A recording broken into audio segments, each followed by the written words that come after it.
Ok, vean ahí lo que dice, o sea, había otros reyes que eran sabios. O sea, había diferentes reyes o diferentes personajes que también, ¿qué se oye? Que interrumpe.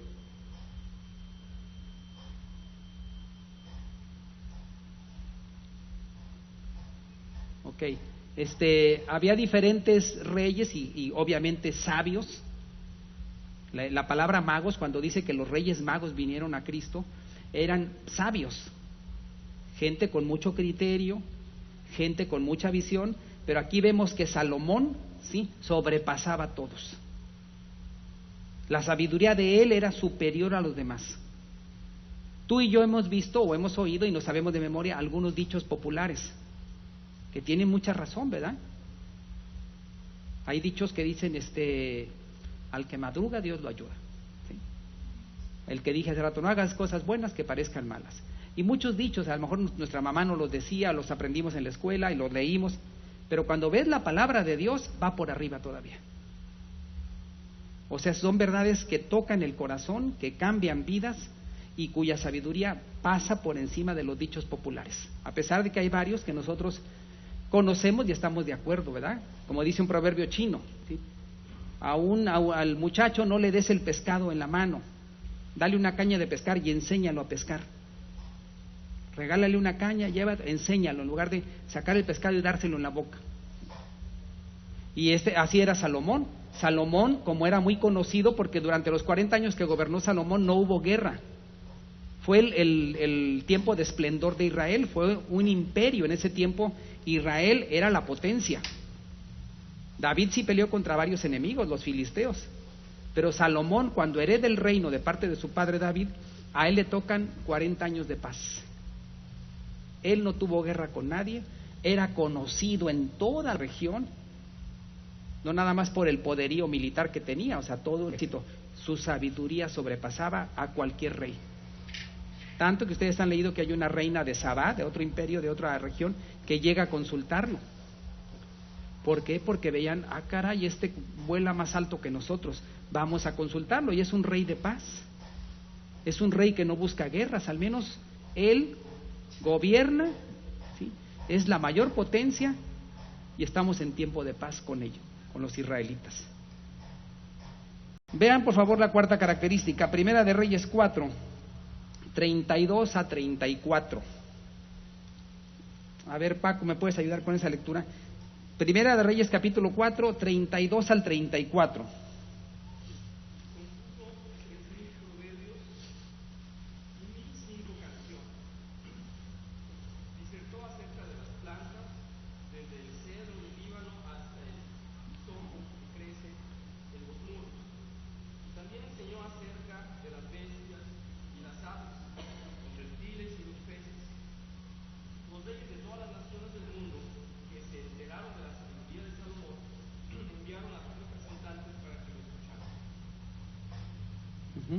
Ahí vemos en el cuarto punto, ¿sí?, el trabajo que hizo, los proverbios, las disertaciones, los discursos, los libros que escribió, o sea, obras majestuosas, que ahora sí casi bestsellers, por llamarlo de una forma, ¿no?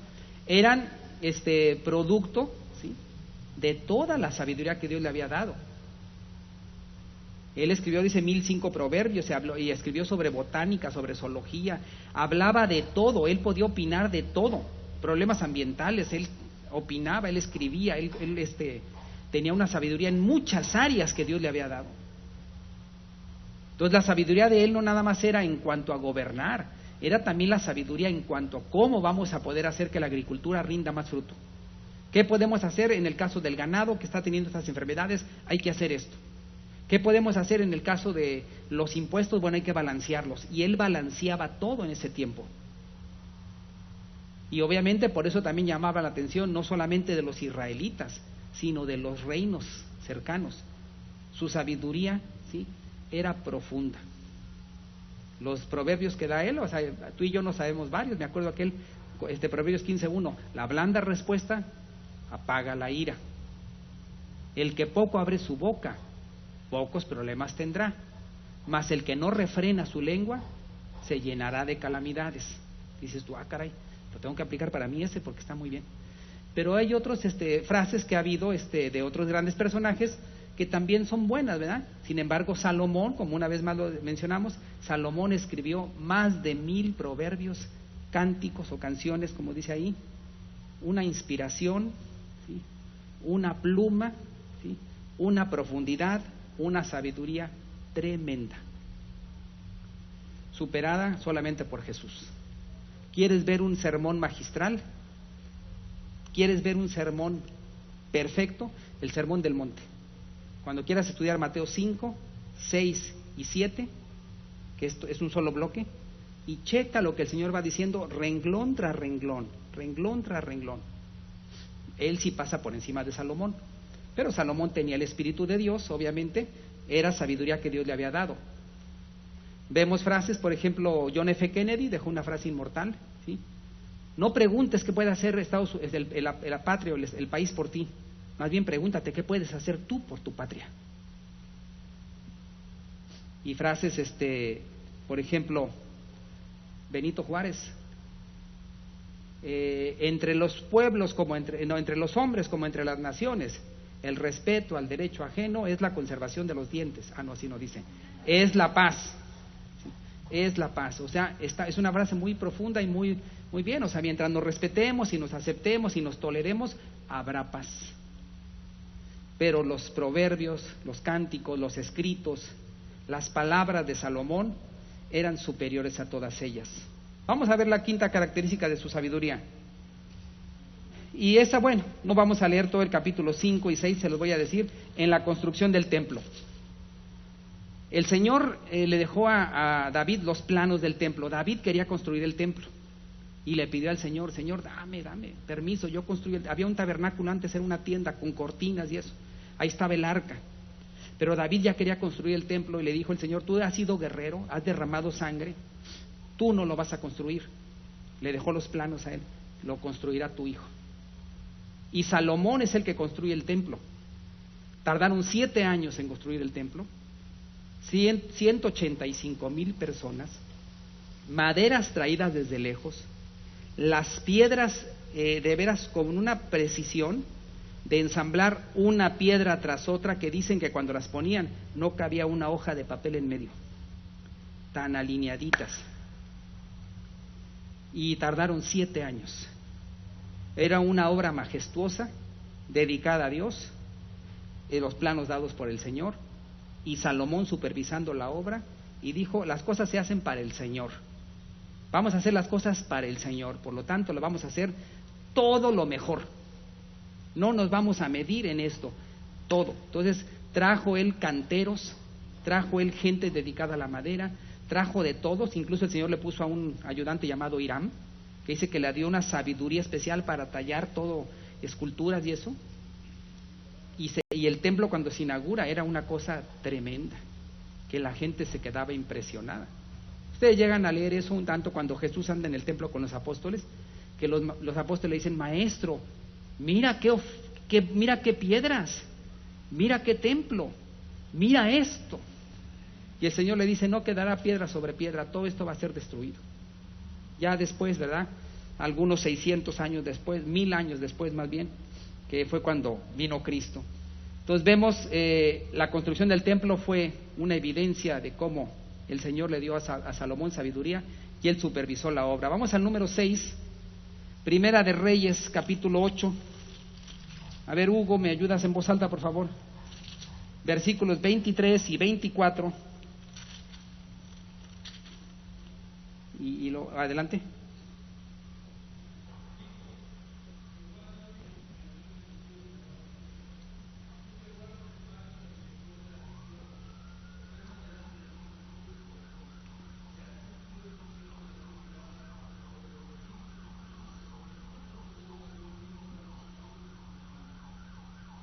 ¿27 a 29?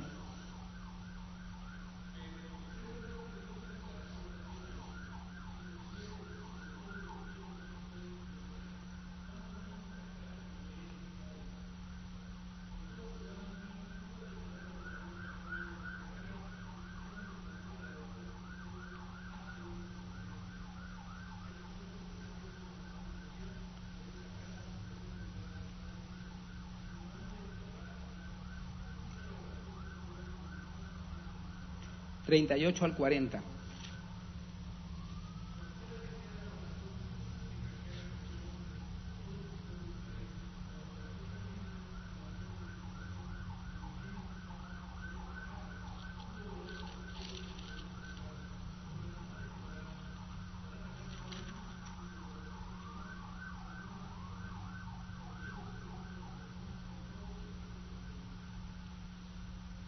¿40?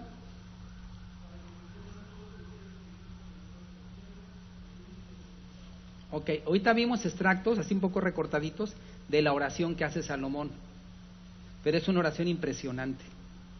De hecho, cuando tú has rasurado toda la Biblia, o sea, a mí me pasa, hay algunas oraciones que dices tú, qué bárbaro, no solamente la de Salomón. Si llegas a leer la oración de Nehemías en capítulo 9, ¿qué oración? La de Primera de Crónicas 29, del rey David.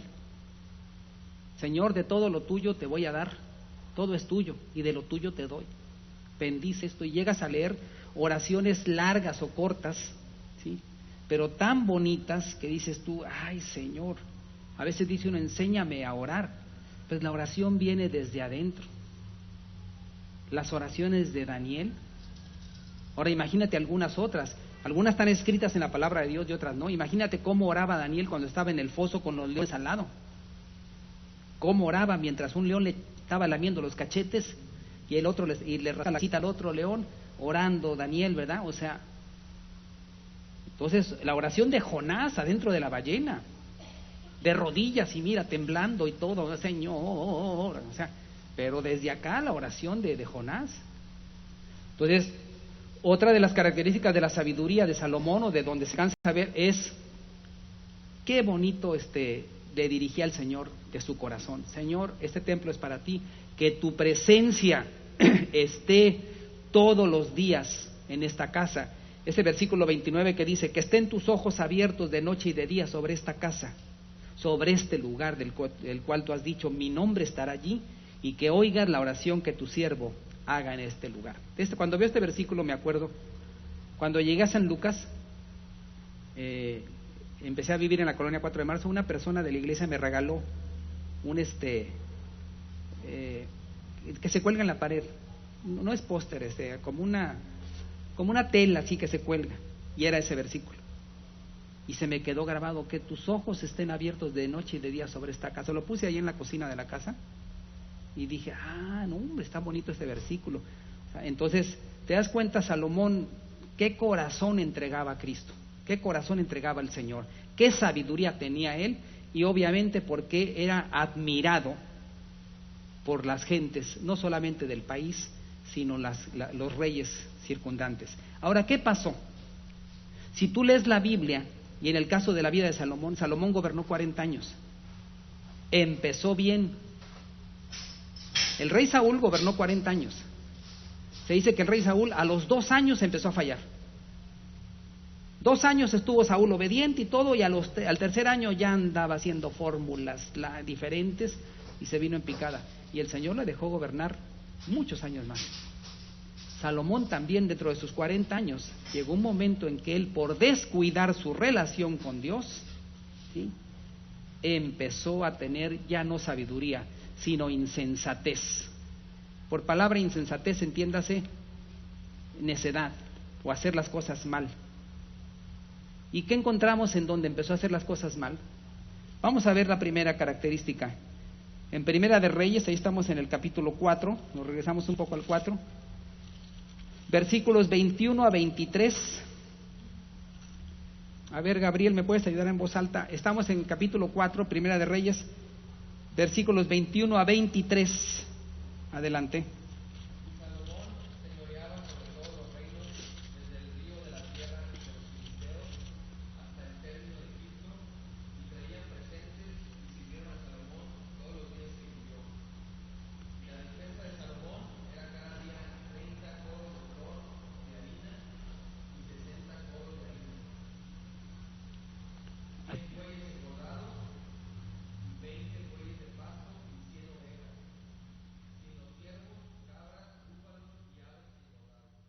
Ok, o sea, vean.